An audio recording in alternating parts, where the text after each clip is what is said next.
would you say that a feminine is an experience of a human body through the mind, and a woman is a experience through the feeling in the body? Interesting. No, I would. So for me, a woman, it's really easy. It's a man with a womb. Womb, man, woman.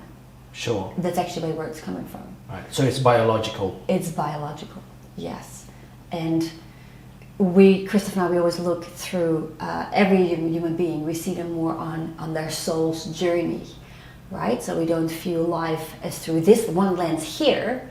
No, we view their soul through all the expressions they've had, and everything, if it's karma or baggage, or it's just everything they've accumulated on their soul's journey. So we're talking about past lives of their ancestors, mothers, fathers, all these imprints, everything that have accumulated to, who you are here today, your expression of your soul in this moment now, and my soul expression in this moment of now. So on a soul level, when you are born into the world, you choose, before you come, every single soul has pre-birth contracts that they put themselves in play, because it's all about the evolution of their soul, right? That's the big game we're all playing in this, not only on Earth, but in this universe. We all want to evolve as a soul, right? So on a soul level, before we are born, we choose if we want to come in a female body, a woman, versus, or a male body, a man. A man with a womb, or a man. And man comes from the word human, which is the race that we are, the human race. Sure. So for me, a woman, it's having the reproductive organs and system of a woman. Have the womb, the ovaries, because a woman can, we can produce children, right? Grow babies, birth them, feed them. That's the definition for me as from a woman. And then you have the feminine, which is more an energetic expression, I feel. So it's more, and I can feel it. And it's not only for women, men and women both have feminine energies within them. Like our biggest gift that we can have as human beings is to integrate our feminine and our masculine within ourselves, unify them, and that's when that's the ultimate of our soul's evolution, right? And yeah, that's amazing. I think there is so much distortion in what is a woman, what's a man, masculinity, femininity, especially in the last, let's say, 5 years. Yes. Why do you think that distortion is, and how do you try to break that down to bring clarity for women in terms of being a woman, and also finding ways to expressing that feminine energy, and how they then work with the masculine energy around them? How do you do that? So I'll start with how I do it. So for how I see the biggest gateways for us for humans to receive healing through is to the mother and the father, because our mother and our fathers, those are what, again, on a soul level, we chose our mothers and fathers who come through in this life. They carried all the programming, the trauma, the wounding that we wanted to receive on a soul level to grow from, to burst through. Right? There's like this. It's always there are always lessons that we signed up for. So with women, to have to let them first discover what they actually think of the feminine, of being a woman. And it's one of the first questions I ask in my course in the first module is, how do you relate, how do you feel about the word woman? What are the attributes that you feel fits in on the woman? And then what on the feminine, right? Because sadly enough in our world they are separate, but they don't need to be. Like a woman should already feel like a feminine. That was part of the divine plan. If you're born in a female body with a womb, you already had all these feminine energies running through you, Yeah. right? Because that was the expression that you chose to experience this life through. But for us, yes, it's only been come up for the last 5 years with the whole gender confusion. That's how I call it. There's a massive gender confusion program. That's what it is. That's been starting a long time back. Yeah. That's been starting a long time back. And why it's been so successful? Because there's so much wounded. There's so much trauma in the human race. Like, we did not grow up with nurturing moms that were fully present and loving and sweet, and with the gentle touch and constantly look you in the eye with just love. That was the transmission that we were supposed to receive from our moms, right? The mother, from the feminine, because everything that we learn from our mother is how every single human being, male or female, how they feel and think about the feminine. So if the mother was, in my case, my mother was emotionally disconnected, a bit hard, not very nurturing or nourishing, very, very pragmatic, which I'm very grateful for. But I didn't know that I was missing that. So for me, when I was, in my teenage years and I saw women or young women very much in their feminine expression, I was like, it's so dramatic, It's be normal, because I was used to, like, no, you just get on with your shit, and bit of a hard edge for me. So I really had to learn, and that only happened for me when I birthed my children, that I could feel like, oh my goodness, I'm not connecting to my child how I thought I should. And I was like, oh, because I didn't know. I've never learned that. And that's for most of us. Yeah. Most humans. And it's the same with the masculine. With the masculine reflection, our fathers. And my father was very aggressive and alcoholic and very patriarchy. Of course, it's been the broadcast for so long in our universe, the patriarchy broadcast. Yeah. So I did not trust it, men. So how I solve these puzzles is I ask the people, how's your relationship with your father? How's your relationship with your mother? What happened in your childhood? And there's so many people who's like, I've done so much work on my mom and dad. but mostly that's not, and they have, but not in the extent that it's actually needed in, like, the first programming years, which is in how was the relationship between your mother and father when you were in the womb? Yeah. How was your mom feeling? Did she feel supported? Did she feel safe? Was she feeling joyful and excited? Yeah. Which most moms, in our generation, they didn't have the time even to feel it. And there was so much. I mean, we're so lucky to live in this time where there's so much more possible, and so much more deeper healing modalities, and where people are, like, getting more and more like, oh, we need to do the shadow work. And when I say shadow work is, like, go to your mother and father, Yeah. It's very simple. Those are the easiest gateway to heal these woundings, because most of the time there is a distortion there. All of us have received trauma or unmet needs when the mother wasn't able to be nurturing or hug you or hold you in your tantrum. She's like, no, shh, don't stop, no, instead of like, I know, I understand, yes, you can feel like that.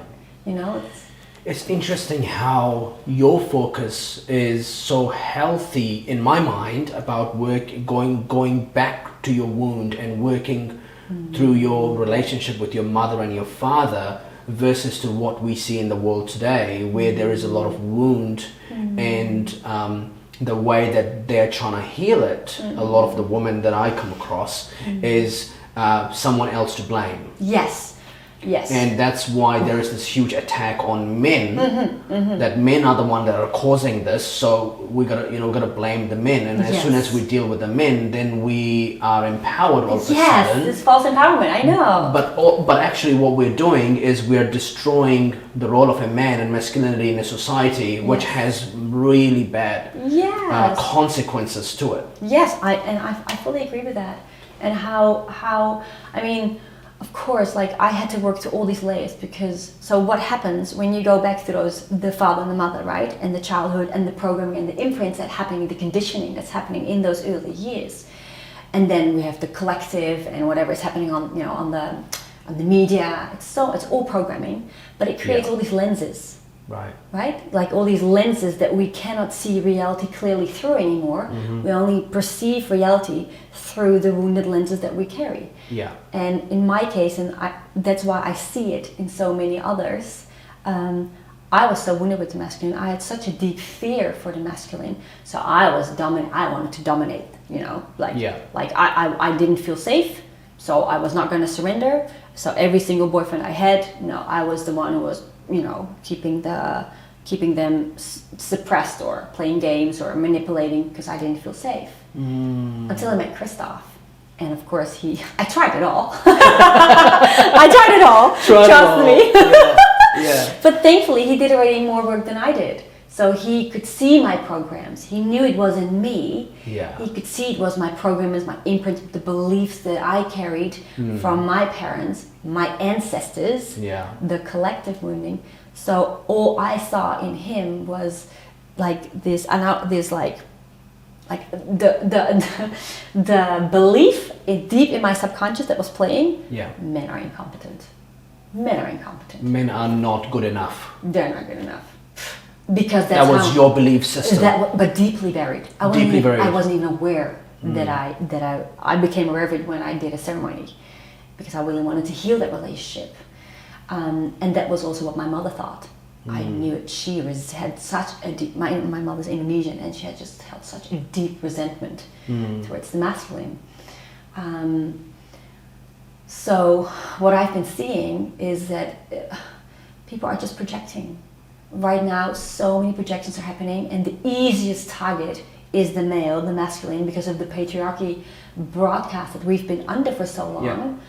But what humans forget is that before that there was the era of the matriarchy who also abused, So right now I think what my work is as a healed feminine, and together with my beloved and together in a family pod, is to broadcast the wholeness, and we got to heal it, and we have to move on.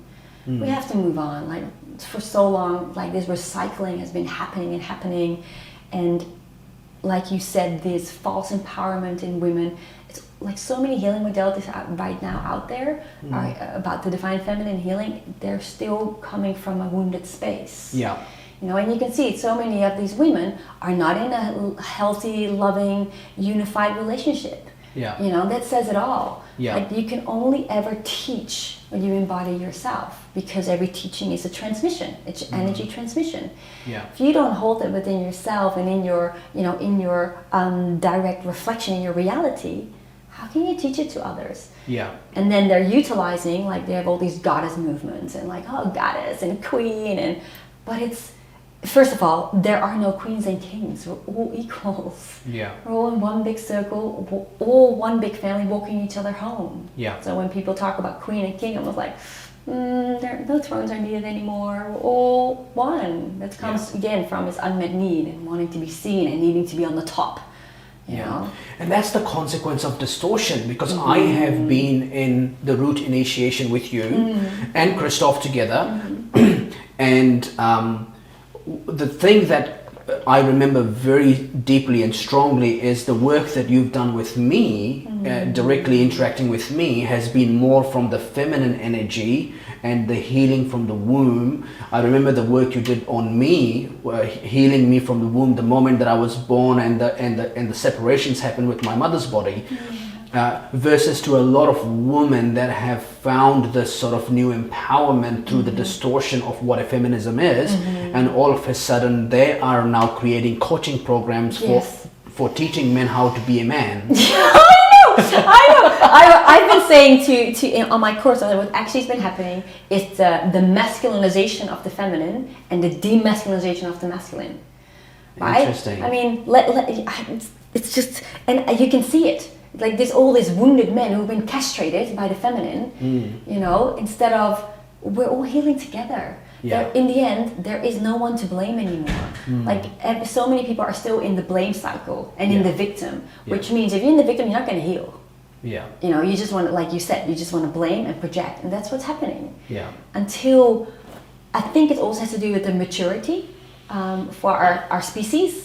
And I think right now we're actually really on the precipice of this initiation for all humans to grow up, to take radical self-responsibility for how they're feeling inside themselves, the reality they're creating. Because if we're all creating our own realities, so no one is doing that. And yes, there have been inserts and distortions into our field. Like, yes, all of that has been messed with us. But again, if you look at see it from the soul level, all of us have been part of that mess up as well. But right now, it's time to move on. And to truly forgive. Yes, and you are right in the front of that that movement where you're really doing it in a way where you're removing that distortion. And bringing clear definition of what a woman is, what a man is, what's masculine, what's feminine, and how every human plays that role based on their imprints and belief systems, where they are in the reality that they're dealing with, the roles they're playing, the ego and everything beyond it, their spiritual self, and trying to then figure out how they find that true self and live that life. Yes. What are the type of, I guess, problems or issues that you are finding that you're dealing with women when they come to you? And what are your interactions like with them? What are they wounded by? Give me some examples of realities you're dealing with, and how do you then turn that around for them? Yeah, that's a good question. So there is what I've noticed with most women that come to me, they feel disconnected from themselves. They don't feel like they're not connected into their heart. They don't feel the love in their heart. They're very harsh judgments about themselves and about other women. And there's a deep sadness, because most women, and this was my path as well for myself, something is missing, but they don't really know what it is. They just feel like something is missing, and they're not getting it. But they feel this sadness, they feel they can't fully express themselves, they can't fully create, they're just kind of a bit stuck, very in the mind, and very goal-orientated, so... Yeah, very internal focused. I think it's a consequence of this therapy culture, all about just thinking about the self. There is not a lot of external projection of what life can be. Exactly, and not a lot of, my feeling is there's not a lot of tools. So, okay, for I believe I always want to empower every single person that I meet. I want to empower them. I don't want them to see me as their, of course I'm a teacher, but I'm empowering them so they can become a teacher. Like I feel that's always, Christoph says always so beautifully, like true leaders bring other leaders, create other leaders, not followers. So for me, it's always important to ask questions. So I always start with asking questions so they can have this own self-awareness. Oh my goodness, I didn't even realize I was thinking that about myself. I didn't even realize that. So if I see another woman and I have this judgment about her, that's actually how I think about myself and about my feminine. I didn't realize that. So for me, it always starts with a self-realization, self-awareness, right? Which, again, the easiest, because we're still in the, in the toddler phase, I feel, with humanity. I'm still like, every single person right now that I meet there, I bring them back to the mother wound, the father wound. That's just the easiest pathway, because everybody wants to get out of there. Like, oh no, like, no, grounded. It has to be grounded, anchored, so they can understand and they can feel it. And then what happens, because I'm an emotional transmitter, that's my main, I think, tool of teaching. Like everything that I have overcome myself and healed within myself, I embody it and I transmit it. So women feel that. They feel safe. They feel the nurturance. They feel all the feelings that they've missed from their mom, and then they realize, because I bring it back to that, like, oh, I thought that was normal, but actually, I really missed it. No, my mom didn't look me in my eyes, or was gentle with me, or didn't hold me in when I was going through massive turmoil in my life, or my first bleed, which is a really important imprint as well, wasn't received in a celebration and in sacredness. No, it was like, oh yeah, no, that's annoying and she has to be quiet about it. Yeah. So it's all about these programs. So it's kind of like a story.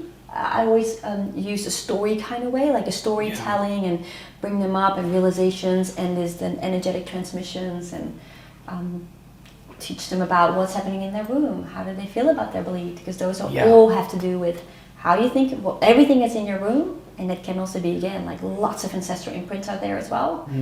Everything's held in the room is how you feel about yourself as a woman. Yeah. I think the thing that I remember strongly about my interactions with you when I was doing the root initiation, you're probably the only woman in the last 10-15 years have got me closest to feeling the real feeling of a woman from what I remember of my mother's imprints that she left on me. Because you guys work hard when you're doing these. It's not just a masterclass. It's not a chat. It's not a talk therapy. You're actually physically working on the body. Yes. There is a lot of work going on that one can feel on their body. There's a lot of activation, a lot of confusion, a lot of understanding what's going on, a lot of suppression that's coming out. There's a lot of shake-up going on. Yes. And so many different layers of what a human can feel and not feel. Yes. Yes. And that's what my mother was. She just constantly worked hard on the family, on the kids, whether nurturing them or cleaning them or talking to them. Sometimes maybe too much. Sometimes it was too much. But I think that's sort of like one of the things that we've lost somehow in what a woman is and what a woman does. It's kind of become more of, let's try to be like men, or go into positions of power, or you know, and lose that what a mother is. And so many women tell me all the time is, oh, I'm just not a good mother, and that's so sad to hear. You know, so well, what's going on here? What's the distortion? Why is that happening? And it's sort of like the it's the same consequence of what we see with transgender movement, and that distortion of what's going on that further fuels the feminism movement of going after men. It's like a subculture of that. It's all so okay. So you want to have the bigger picture, what I've discovered myself, Sure. Because I had to go back I had to go back really far. Yeah. And I knew that. I knew it for a long time. I just didn't know how far back. Yeah. And these are the memories that I've received myself and I've seen myself. So if you can, God, right? Usually when people talk about God, what do you think they see or they feel or they think of? There's lots of different groups of people. They feel power. They feel a superior power. Some people, different religions have different ways of looking at it, whether it's Christianity or Islam. Yes. For me, I find a much more stronger connection with the randomness of what's going on. Perhaps the physics. I like things that are more that can explain, or we can sort of break it down. I love the sheer force of the existence of what we have. The fact there is the Earth, and it's on a sheet of gravity, according to the theory of Einstein, right? Yeah. So those kind of things are very interesting, but at the same time, there are some crazy ideas that people have. I caught up with a friend of mine that I haven't seen for 2 months. We catch up, we have a drink, we have a second drink, and then he gets into this big debate about the Earth is flat. And he has been researching for 2 months. And I'm like, okay. It's everyone has so many different things. Yeah. Yeah. So, well, what I was getting though with God, yeah. funny enough, most people still see a male figure. male white man with a beard, or it's still so. And this is so what happens because we speak a lot about God. And I said to Christoph, I think we need to say Mother, Father, God, because what happens when we do transitions, whatever, and we say God, you can literally see all these thought patterns pop up and all these different expressions of God, which is usually a male form, because the imprints are so deep. It's also still an ancestral line, it's like it's been so. Because what happened, the female aspect of God, Mother God, has been not on the highest level, but coming down to the dimension, has been hijacked and was separated before it came into our universe. Okay, an aspect of that feminine consciousness field was anchored into the underworld, where sacrifice was created, suffering was created, where the mother wasn't nurturing, where the mother was angry and raging, So what happened, therefore, that whole feminine aspect has been separated from our universe. So we only had a male broadcast to our universe. That's where the whole patriarchy came from. Because all these, and this goes way back, even before the rishis, because I had some interesting talks about people, because I was actually talking about do not utilize Kali or Lilith because they're inorganic consciousness fields. Because what happened with that female consciousness being hijacked by another star system that was already separated from God, so it needed another source to feed from.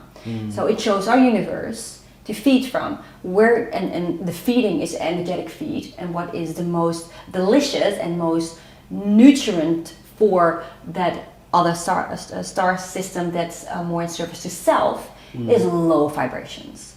When there's a lot of suffering and a lot of sadness and a lot of grief.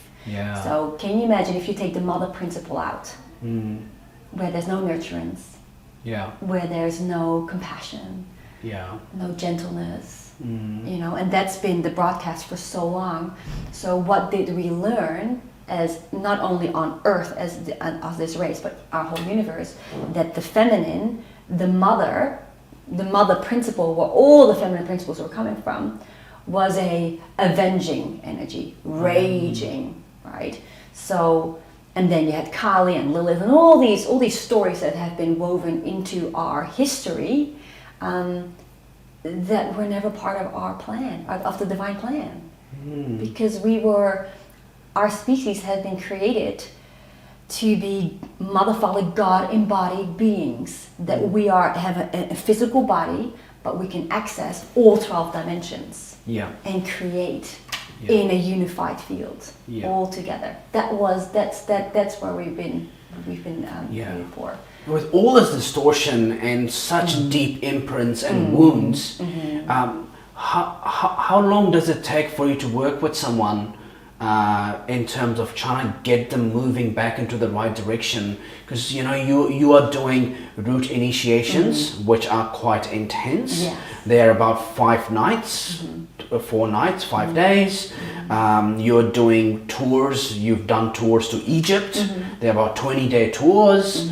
And you go to these festivals, which you were last weekend. Talk to me a little bit about the type of different programs you do and the methods you use. How long do they take, and how do you really sort of see a result in a woman that kind of starts getting back on the right path? And I'm sure the journey of the healing of the wound is probably longer than just a quick fix. Yes, so again, I only believe you can only teach what you embody yourself, because it's a transmission. So usually, I had a 6-week course, for example. And there were over 100 women on the course. Wow. Yeah, which was amazing. Because on my first course, I was... Wow, amazing. Your first course, 100 women. Yeah. 6 week long. Yeah, wow. 120 women. And I actually thought, because I was like, because I can go really wide and I can go really deep. Sure. So it's kind of feeling, and this is it, it's kind of feeling where everybody's at. So we're very fluid in our ways, because someone who doesn't believe in past lives, for example, I can talk about the energies that are still working through that person that are from that other life, because I can see it. I can feel it. I'm like, that's not, So then we have to keep it to the mother father.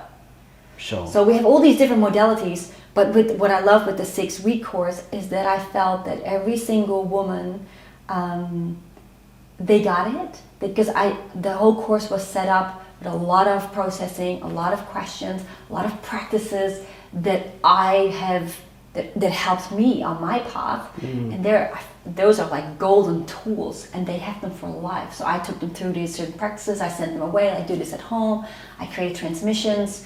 So it's like you said, it's multiple layered, because they have to understand the concepts, and then they have to have the awareness about the emotions, their feelings, the stuckness that they feel, the density that is in their body, and then they have to need the willingness and the courage to move through them, which can be multiple ways, which is toning it out if you have the right tools, or moving it out of the body, shaking it out. The most powerful and fastest route is still the root, because with plant medicine, specifically this sacred wood from Africa, they're all consciousness fields, all the plants. Yeah. And her consciousness fields is a very high, comes from a very high, high plane of dimension, put it like that. I don't know. Sure. And she signed up to come down as a plant to help humanity unlock them from all the shackles. And so that's why we work mostly with the root right now, because that's where most humans are at.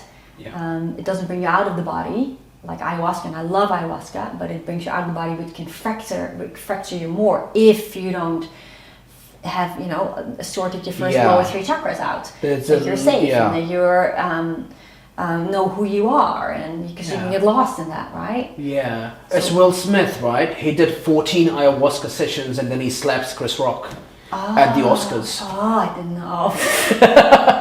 Right? Yeah. Going back to the root initiations you do, and working with the wood from Africa. Yes. Which is called iboga. Yes. That's what you work with. Yes.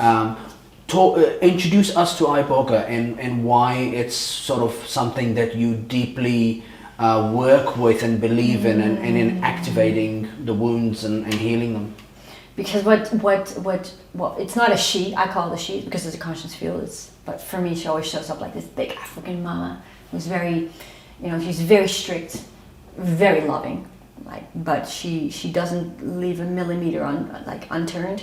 And what I love about it is that what she does, she clears away actually all the protections that we put on. So for example, talking about a childhood, to keep it relatable, something happened in your childhood. It can be easy as you wanted some attention of your mom or dad, and they say, not right now, with a harsh voice. That can be already an imprint, right?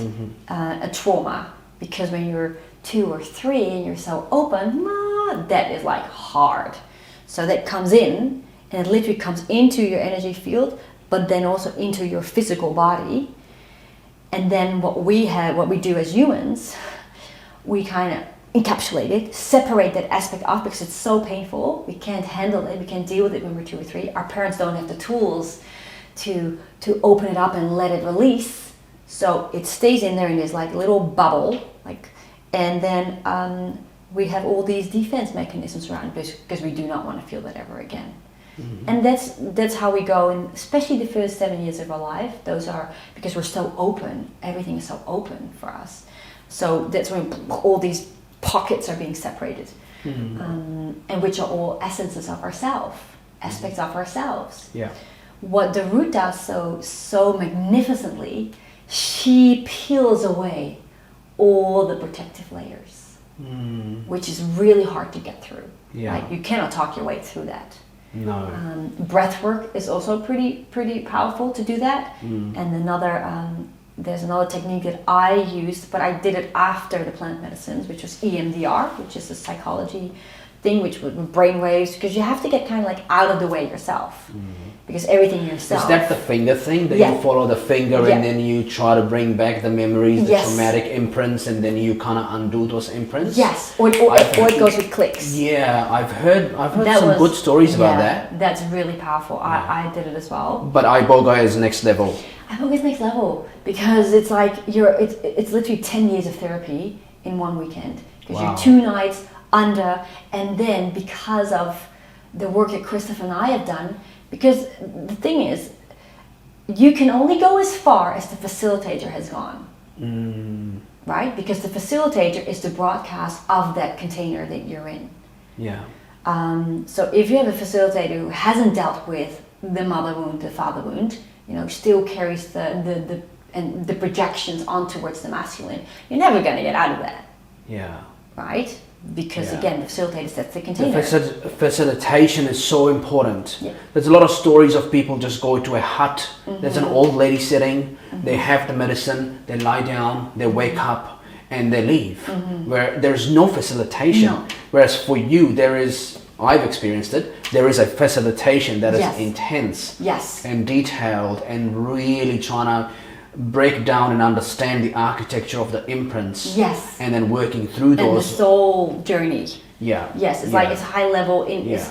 We're both Chris and myself. We're initiates. We have walked the path of the initiates, like for many lifetimes. We remember now, Yeah. but this life, every single step. It's for everybody's initiation.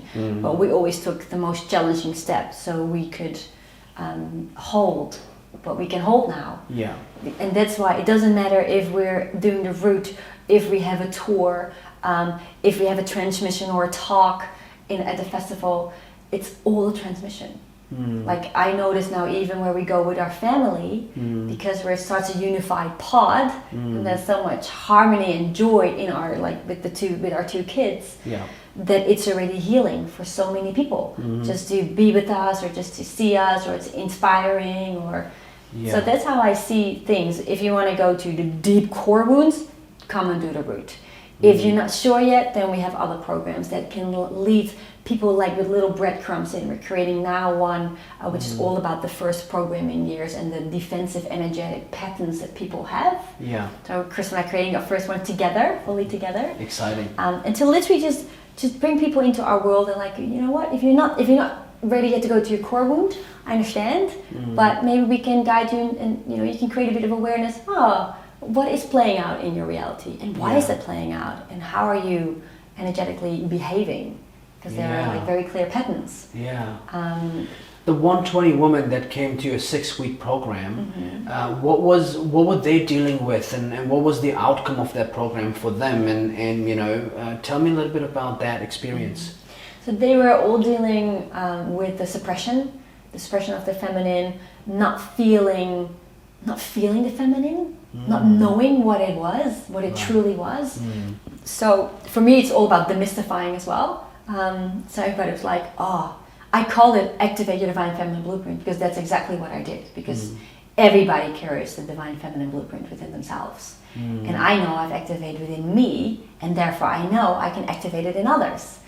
But I didn't just want to do it like that. I took them on a journey so they can do it for themselves as well in their daily life. And I gave them tools that they have to continue to work with.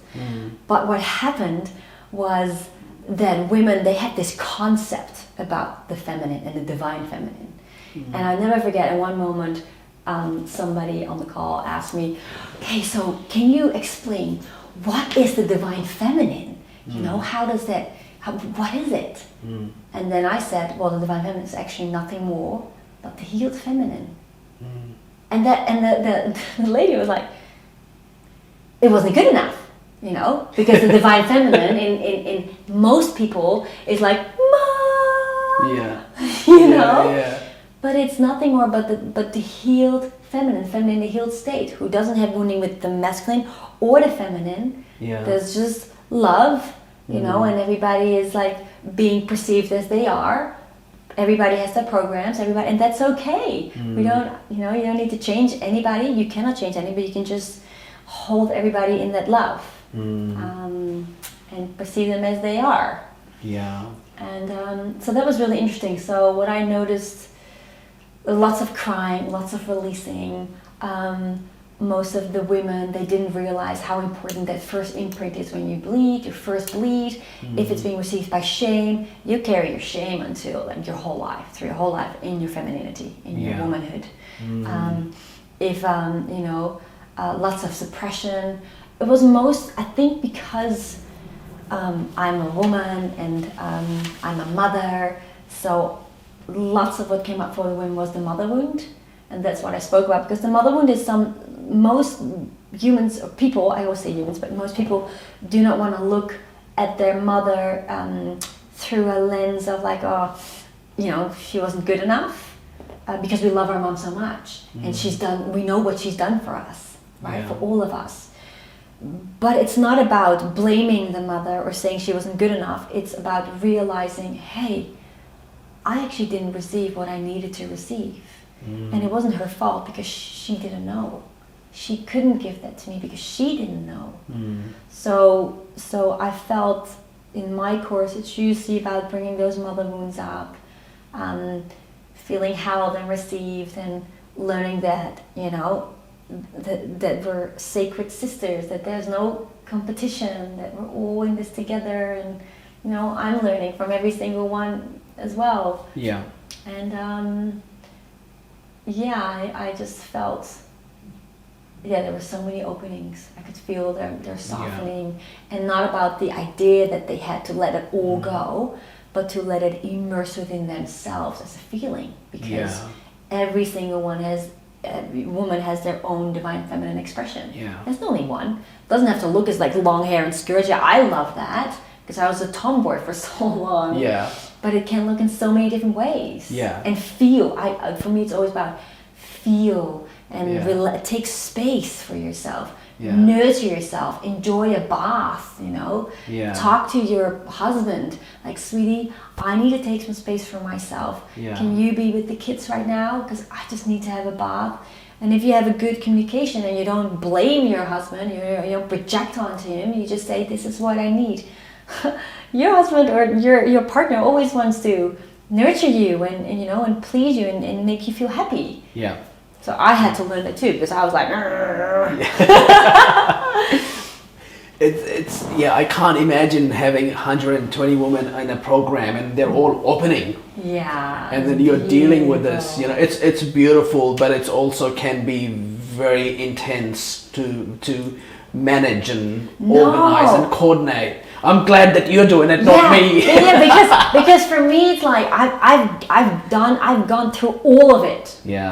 So I know the intensity. It's a lot. For me, it's not intense. Whatever every single person brings to me, it's not intense. Because I've done it all. So I'm just like, yes, I feel you, I hear you, I see you, and yes, I acknowledge you. You're safe, and then let it come out. For me, it's all about letting, like, the emotions that are stuck in all those different pockets, right?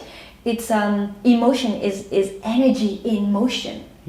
So the energy needs to move out, up and out.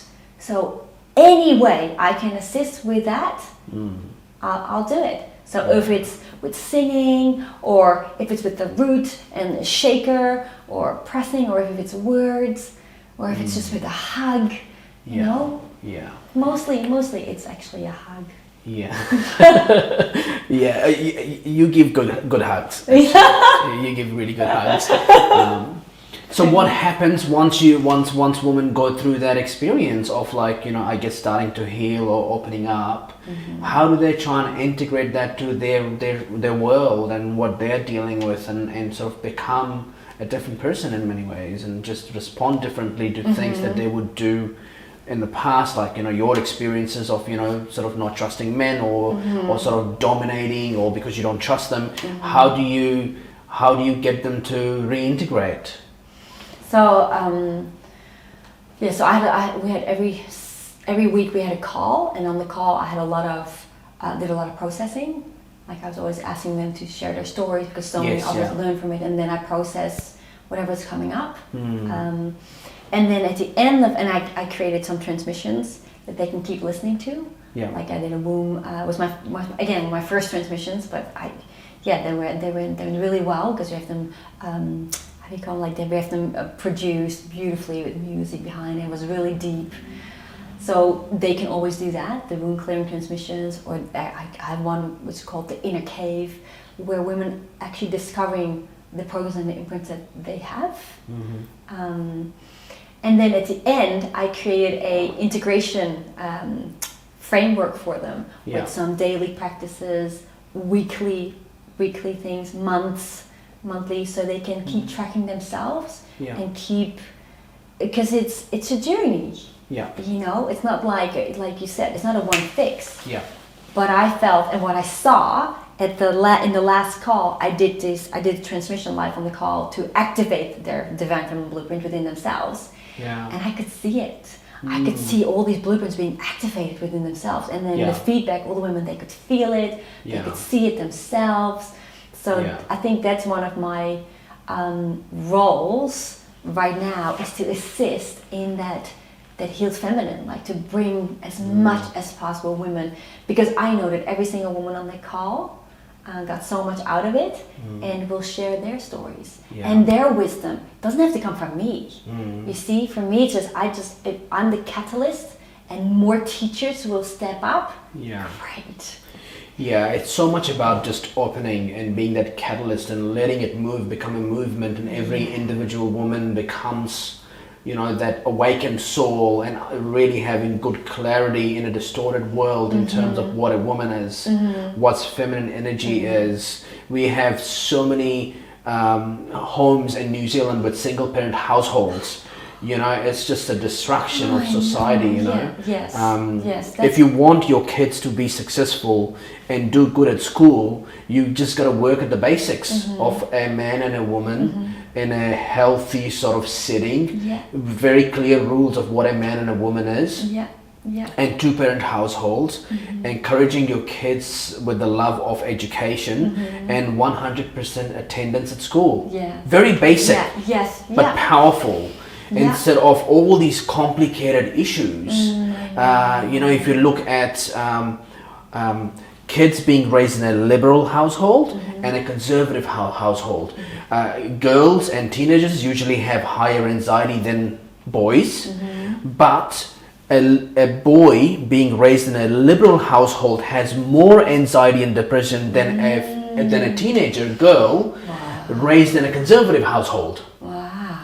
So we're talking about the distortions of modern life today, the programmings, whether it's media or how that's infiltrating into communities and societies, where which is what I call the woke mind virus. It's the woke stuff, right? Yes, I fully agree. And and so much of the work you're doing, and what I'm hearing and what I'm sensing, it's really about bringing back to that sort of simple clarity, simple basics, and if we focus on that, everything kind of grows from there. And when you say it's not the reality that I live in, so I don't experience it that much, and I don't look for it either, to be honest. Of course, COVID was a big wake-up call for everybody, which was needed, okay, because humanity was not waking up fast enough. That's the truth of it. So now everybody is waking up faster, and they, already learning that the media is not telling the truth. That's huge. That's been big for our species, right? To realize, to now question. And they don't want to tell the truth. No. They went after you. Yes, they went after us. You in terms of what you were doing at that time of. At that time, they were using the narrative of the vaccine. But today, look at the vaccine-injured people.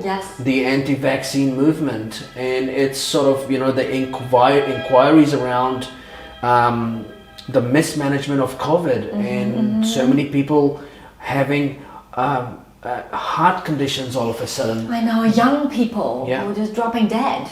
I know, and it's interesting you say that, because Christoph, when this whole COVID just started coming in, he wrote this article, and it was all about man-made virus. He wrote it all down, and the bigger picture where it was going to lead into, and that was on the news. DNA, but it was great though, because it was on national news, and it was DNA activation, man-made virus. So how we perceived it afterwards, was like, you know what? All of that message has been programmed into the field, into the matrix. It has been brought out there. Even though the news said this was, they called us conspiratists. How do you say it? Conspiracy theorists. Yes, that's how they called us. And we did a crystal bed for a school with all the families and all the children to create this abundance stream. And it helped, but you know, they were like, we were just being. It's programming, right? And what you're doing, and I'm so grateful that you have come forward to drive your movement. You do a lot of work with your husband Christoph, but I'm so excited to see this because it's such a problem we have in society. What is a woman? And you know, where do they fit in? What are their rights? It's so distorted, and so many are, you know, wounded. And so many are misguided. I know. In the wrong directions, and I'm very excited to see the work that you're doing, and you're coming forward and driving that. What do you think is the ultimate vision of a world we see, a deprogrammed world we see, and for women? For women specifically, I just that they can just feel at ease with themselves, you know? Like just, I don't know, that they can, when they wake up in the morning, they just feel this love and this overflowing cup, and they want to share that with their partner, with their children, with everybody they meet in the street. That's what we were supposed to do. You know, like you can only ever give from an overflowing cup. But what we've been taught by our mothers, our grandmothers, the society, that we had to give from an empty cup. You know, there was literally, I saw this years ago, I saw this virus in the Matrix, which was under the program Mother, and it was sacrifice and suffering. That the mother, and this is what I heard from so many other moms, that you have to sacrifice time for yourself to be a mom. You have to sacrifice all these things, you have to suffer to be a mom. No, the dads don't, they just continue with their whatever they do. But again, it's all about misguidance. So when I realized I carried that program from my mother, but I was also in the collective programming fields, the sacrifice suffering underneath the mother, when I cleared it, and I could just speak to Christoph without anger, but just saying, you know what, I actually don't like cooking every night. You know? So I'm not going to. And he was like, no, of course, no. I don't want you to. I can cook. And I was like, he said, just have to ask. You know, and I never, because I did not grow up with a template. And that's what lots of women, you know, and I hear it still, like, it's also, it's programming. Like, I know, for example, with Christoph, he just easily, like, just plans things. Oh, I'm playing soccer then, and I'm doing that then. And that in the beginning, there was a feeling of me like, what?